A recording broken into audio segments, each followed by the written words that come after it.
organized by the Defense Club Raksham, which is a part of Department of Public Policy and Governance, BK School of Professional and Management Studies. BK School of Professional and Management Studies is the Department of Management of prestigious Gujarat University, established in 1976, is one of the oldest and the eminent B schools of Gujarat state. The school has been wittingly humans as well as intellectual skills on the new breeds of dynamic managers ever since.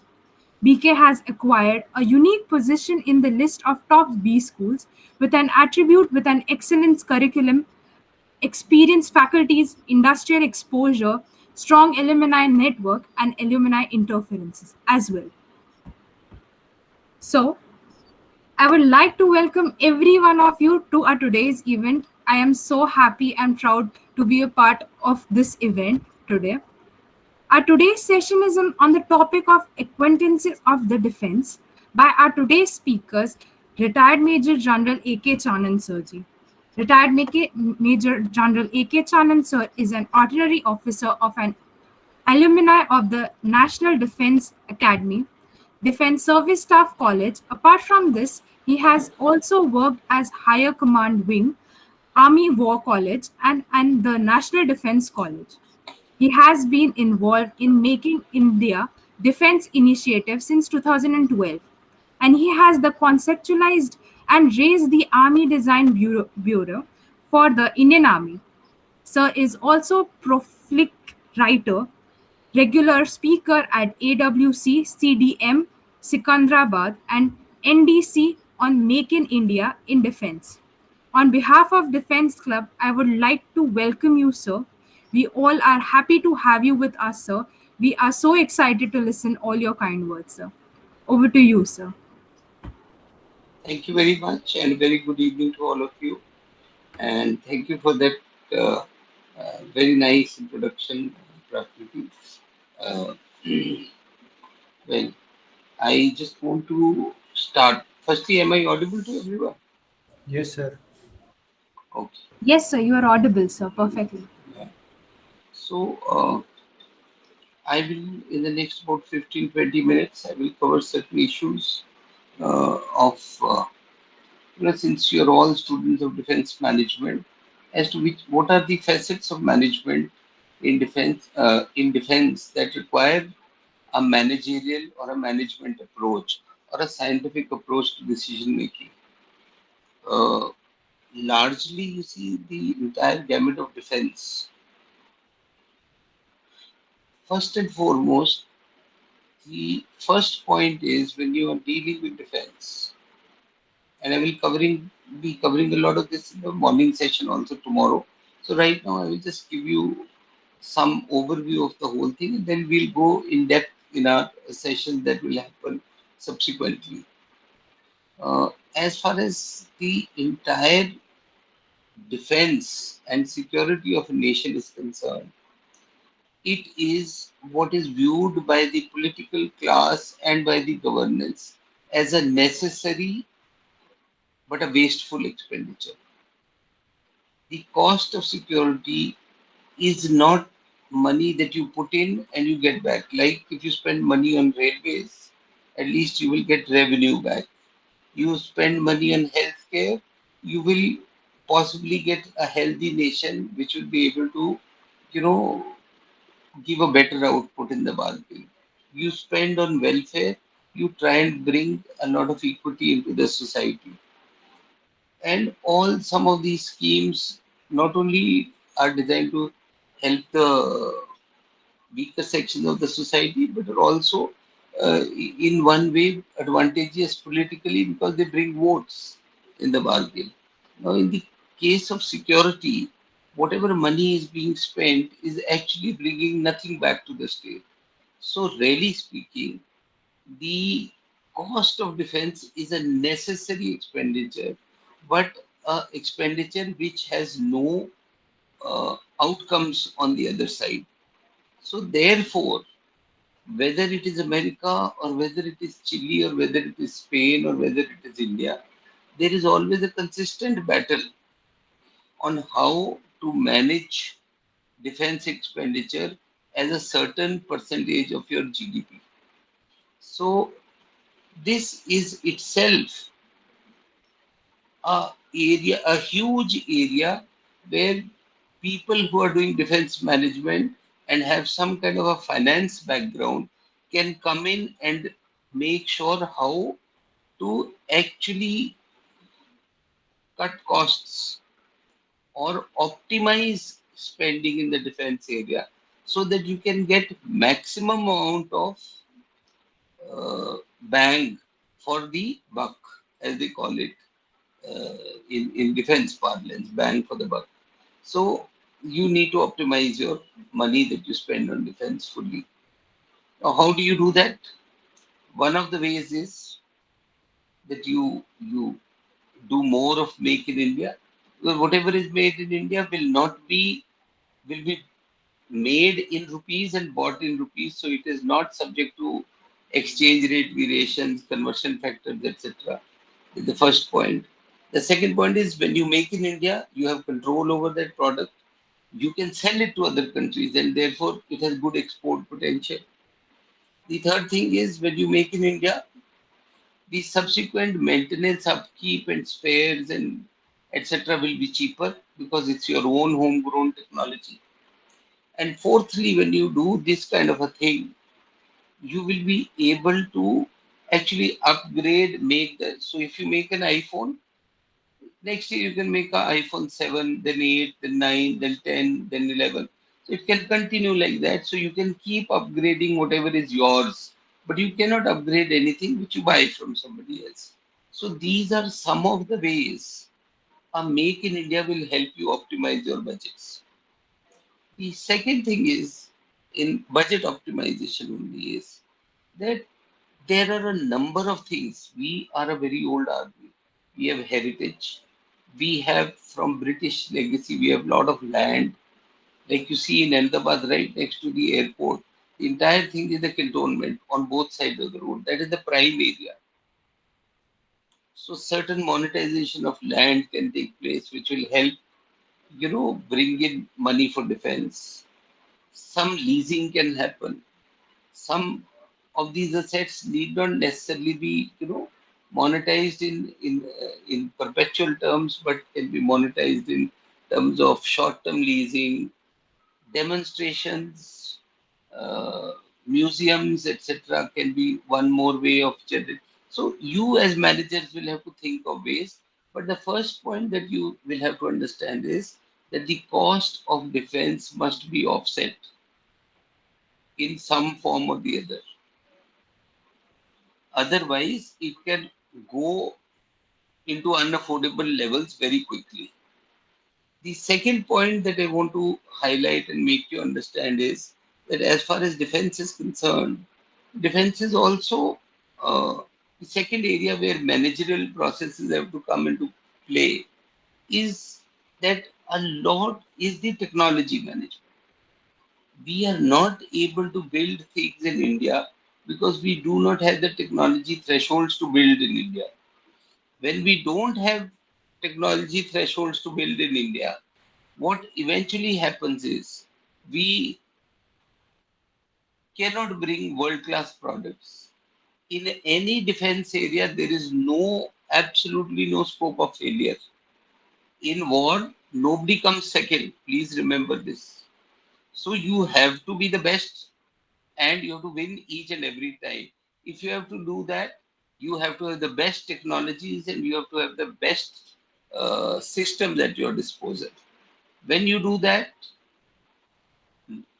you have to have a deep technological study strategy and you have to manage technology in a manner that whatever pieces are available outside which are not available with us, how do you actually either acquire them or go past them, circumvent them to get onto the other side and make sure that the technology uh, is available to you and you are able to fill the gaps and cut down your dependence on other countries and other powers. So that is a huge area. People who have a technological background will probably have to look at that space and work out strategies uh, tomorrow, as we speak in the morning session, we will add a whole lot of, a muscle to this argument, and we will expand on what I mean. The third area of management is, and that is again an important area of management, is the management of human resource. We have an exceptionally large army. The size of the Indian defense establishment is something like 20 lakhs. And if you add the paramilitary forces like the CISF, CRPF, BSF, SSB, etc., there'll be another 20 lakhs. Plus, every state has its own police. So, if you add all of that, we are looking at a defense and security establishment of almost about 50 lakh people.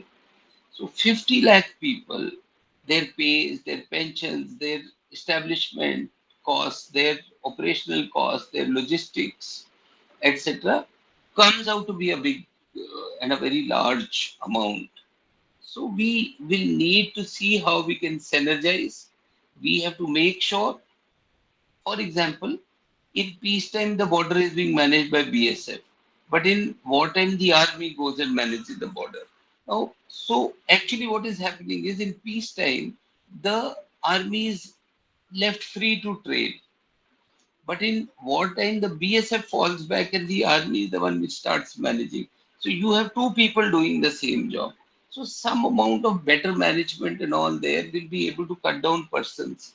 And remember, human resource management becomes the most important management, because any equipment you buy, it's a one-time cost plus some maintenance. But a human being that you bring into the security system has a lifelong cost. Firstly, in terms of his pay, pension allowances. Secondly, indirect costs of maintaining and sustaining him. And the third one is that even after he retires, you get a second person, but this one keeps getting a pension. So actually, at a time, you're paying for two people. Maybe if he lives long enough, you're paying for three people. One who retired, second who was in service, and then after 20 years, the second also retired. So you are now paying for three people for the same job, whereas one is working, the other two are just drawing pensions.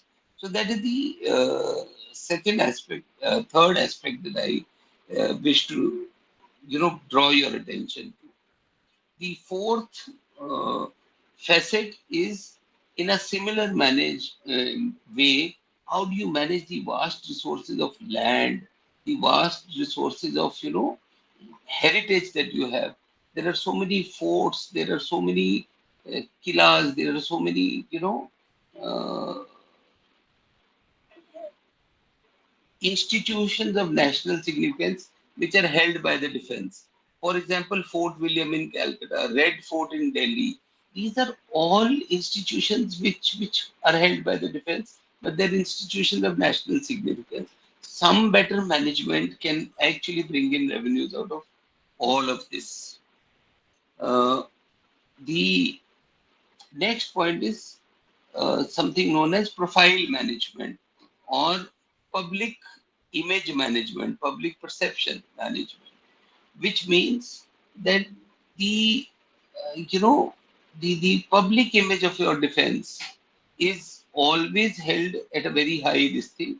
Is if people in the nation are able to project the defense in a positive light, in a that they fully support it, etc., that is when half the battle is won, because the enemy starts understanding that the whole public of this nation is solidly behind the defense.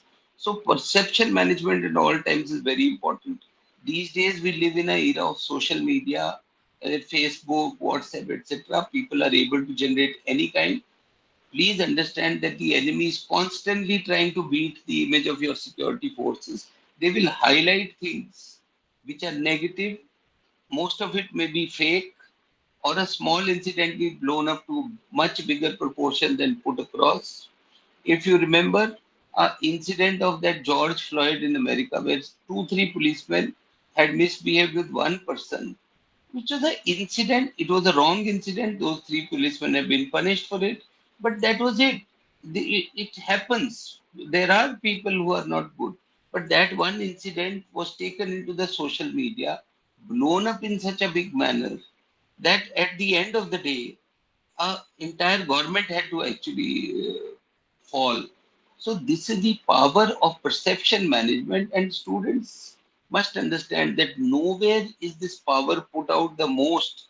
Ex- uh, Most it is put out in the defense space, because what happens in the defense is, if you are able to dent the morale of your security forces, if you are able to bring down the image of your security forces through false propaganda, etc., you will bring their ability to fight and defend the nation that much. So that is a area of perception and media management, which is another very good area for all of you to study. So for today, I think as a initial first step, these are the few things that I wanted to highlight, which I have put across to you. I will revise these once more. Uh, Management in defense is very, very important. Management of defense is required in every aspect of defense.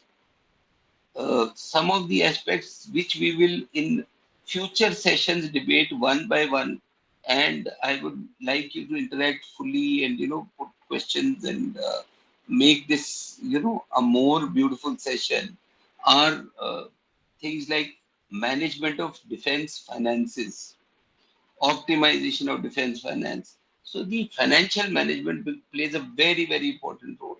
The second one that I spoke of is the technology management. The third one that I spoke of is human resource management. The fourth one that I spoke of is real estate and asset management. And the fifth one that I spoke of is perception and media management. Now, these are the five spaces that we will discuss in future sessions one by one. I would like each one of you to actually apply yourself and then come up with uh, good questions, good thoughts, create a thought leadership in this forum, and then take this forward in each of these aspects as in much greater detail. So, as far as I am concerned, I will now open this up for a pure interaction with anybody who would like to contribute, say anything, or contribute in any manner. Yeah, Parth.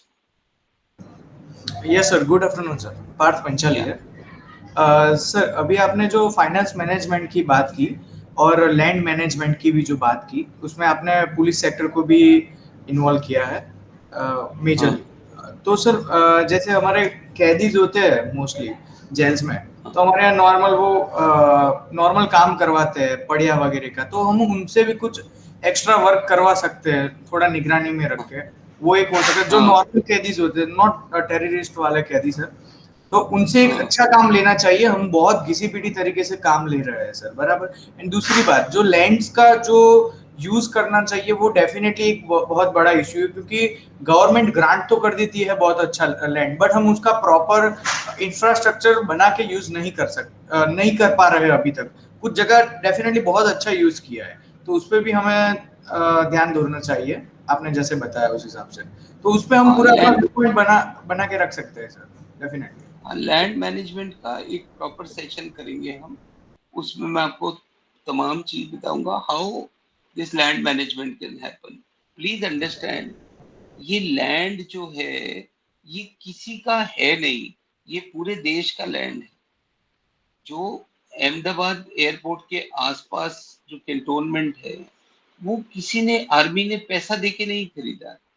Basically जब आज से 300 साल पहले British India forces आई, उन्होंने थोड़ा बहुत, east India company ने capture किया कुछ थोड़ा बहुत लैंड, फिर कहीं पे खाली जगह देख के उन्होंने कैंटोनमेंट बना दिया। जब 1947 में चले गए, वो सब इंडियन आर्मी या इंडियन एयरफोर्स के हाथ में आ गया। तो एक्चुअली वो देश का लैंड है, वो आर्मी का या एयरफोर्स का लैंड नहीं है। उन्होंने पैसे दे के नहीं खरीदा है वो लैंड। तो सर, इसलिए अब जब देश को जरूरत है, तो हमें किस तरह से उस लैंड का फायदा उठाया जा सकता है, वो देखना है। Yes sir. इसके बारे में हम डिटेल में बात करेंगे अगले सेशन। श्योर हाँ सर। जी। या और कोई?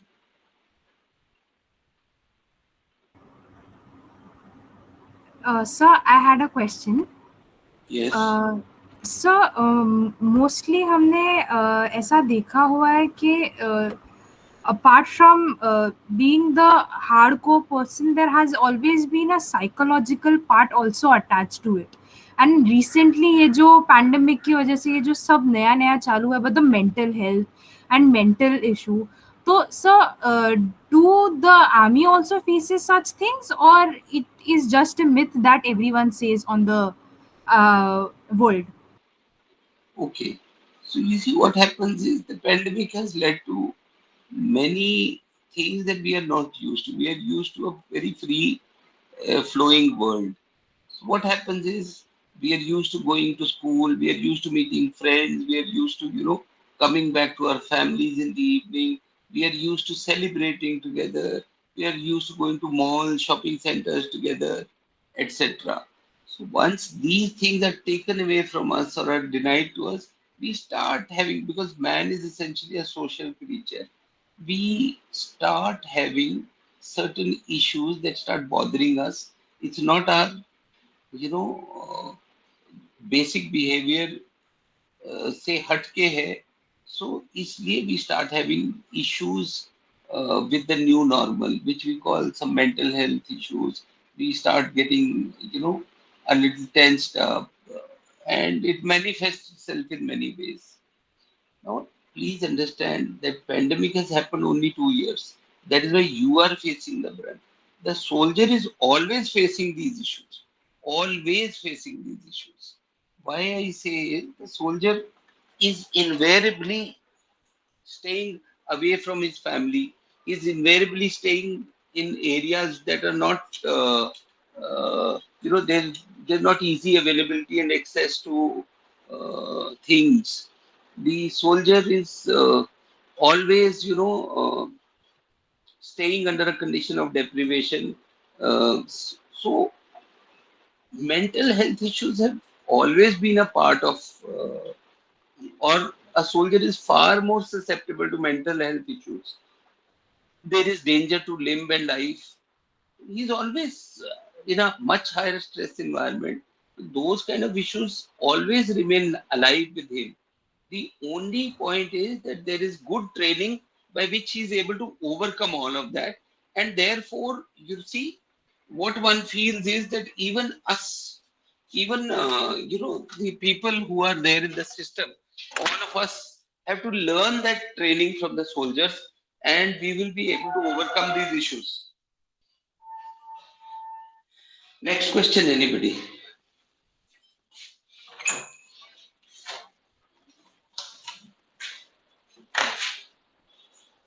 Yes? Hello? Yes, sir.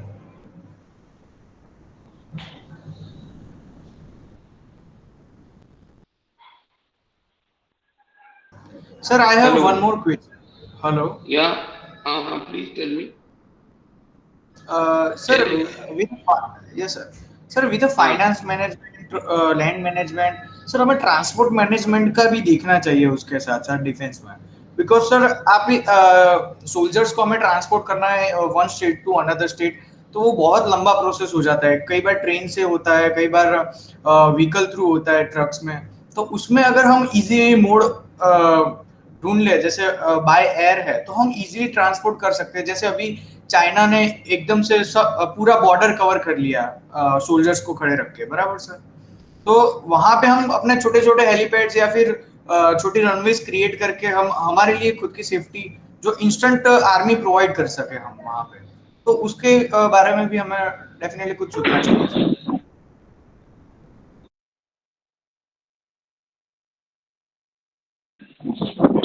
हाँ, बिल्कुल. I fully agree with you.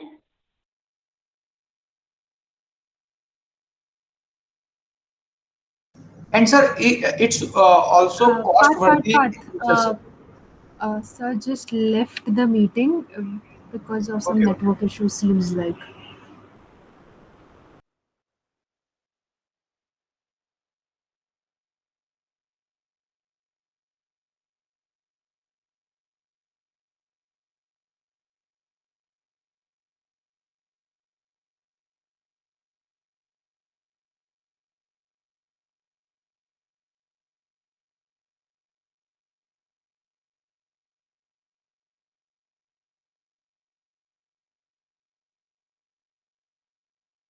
Yes, so you're muted. Parth, you can continue with the question. Yeah, come part. Yes, sir. Can I repeat my question or Yeah, you heard? I got your question. Okay, sir. Basically, you are wanting to know what is transport management is also one of the issues that one needs to work on. Am I correct? Yes, sir. Issues are also there, and we can also improvise in our transportation, sir. That's my point. Yes, I think transport management is a very, very good place to improvise and work on. I think couple of you must work on the transport management package.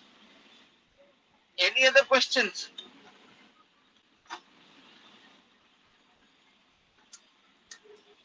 Any other questions? Yes, sir. I Uh, have a question. It's me, Virat. Uh, Sir, I have one question, which is we used to also hire people in army from outside of our country, like Nepal and Bhutan. So, sir, doesn't this give us threat or something that we are hiring some other kind of other countries people?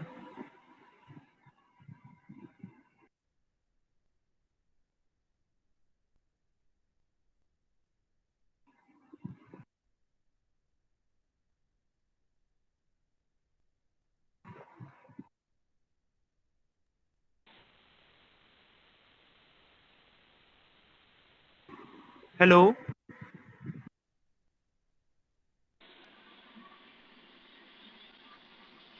okay. Can you guys hear me?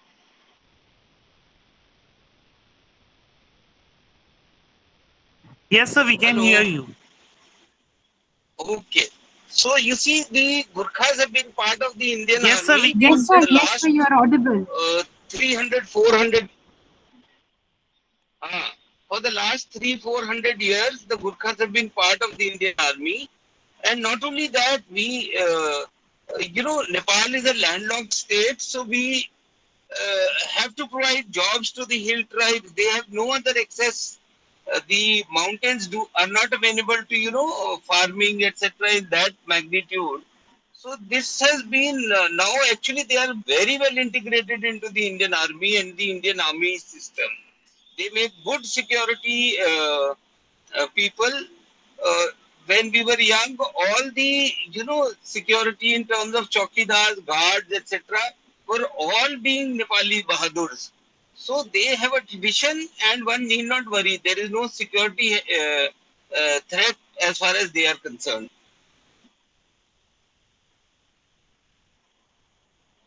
Yeah. Next question. Sir, I would like to ask that if we are the students of defense management and if we want to be the part Okay. of the management of the defense and the job opportunities like for MBA students is for the first time. So how can we approach those institute who takes the defense management students?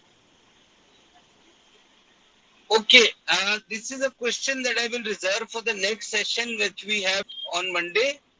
And I will have to refer to some slides and some text to tell you what all are the opportunities. So I will do that, and I will like all of you to kind of you know actually start working towards it. Okay, sir. Thank you so Okay. much, sir. Yeah. Yes, sir. Parth Panchal here. Sir, I have one more question again. Sir, may I? uh, yeah. Sir हम Yes, जैसे please. अभी कुछ हमारे regular topics के जो topics और area है discussion के उसके ऊपर ही हम थोड़ा uh, इम्प्रोवाइज करते हैं तो आपको नहीं लगता कि हमें थोड़ा आउट ऑफ बॉक्स भी जाके थोड़ा देखना चाहिए जैसे अभी ड्रोन का हमला हुआ हमारे पे तब जाके हम और एडवांस हुए उसमें तो वो हम ऑलरेडी एडवांस में नहीं हो सकते because we already know who are our enemies right now sir No, that is exactly what technology management and technology forecasting is a very, very important aspect. It is, I think, the number one aspect on which you have to work. और इसके ऊपर हम एक नहीं, we will do 3 sessions on this. Yes, sir. Okay. Thank you, sir. Yeah. So Prakriti, for today, can we close this session now? Yes, sir. So we can conclude with it. Thank you so much, sir, for broadening the horizon of the young minds in the defense sector and guiding us in the field. Definitely, I'm going to take away a thought that you have said today. A war, there is no second position. So, sir, this is one of the things I would be taking away home from this event. And we are looking forward to explore the field of land management, HR management, asset management, media management in the defense sector in the upcoming sessions that we will be having on Mondays, every Mondays. So, thank you so much for your presence in our event today. We are so obliged to have you with us. Thank you very much. Thank you, all of you, and keep doing well. Bye. Thank you, sir. Bye, sir. Have a great day.